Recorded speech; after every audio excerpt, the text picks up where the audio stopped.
What's happening, people? I wanted to talk to you about a book called Road to Nowhere by Christopher Pike.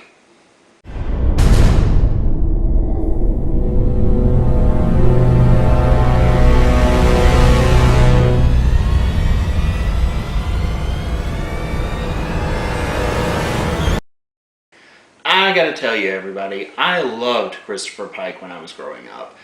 I didn't get a chance to read a lot of his stuff, mainly due to the sort of place I grew up in, which, if you've seen some of my storyteller videos, probably explains that statement for itself. But today, I want to talk about a book called Road to Nowhere, which is about a young girl named Teresa who goes on a trip after she breaks up with her boyfriend. In reality, she's running away from home, though. Along the way, she picks up these two strangers who are hitchhiking on the same highway that she is traveling. One is a young man called Freedom Jack.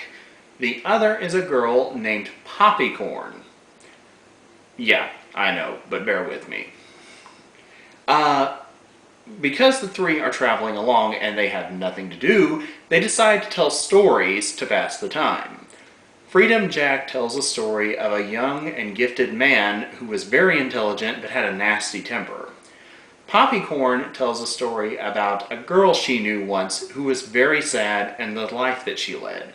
Whereas Teresa tells them the story of her boyfriend and how the two broke up.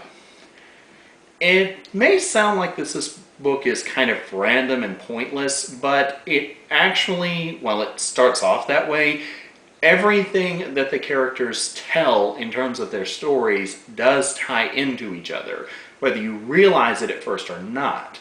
Along the way, though, Teresa begins to have encounters with various people that make little sense to her, but there is a big twist at the end. While this story may come off like a rip of a Twilight Zone episode, I very, very much enjoyed it. It is qualified as a supernatural horror, but it's more about the journey and the choices that people make, particularly when they are young, and the consequences that follow those choices.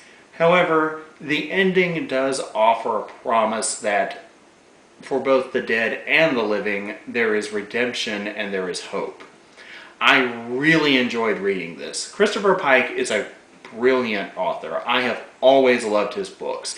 Some of them I do admit that I love more than others, but I still get something out of them. If you haven't had a chance to read this book yet, I highly recommend it. Thanks for watching. If you liked this video, don't forget to rate, comment, and subscribe to the channel, and check out some of these other videos. I haven't watched any of them, but who knows, maybe you'll enjoy.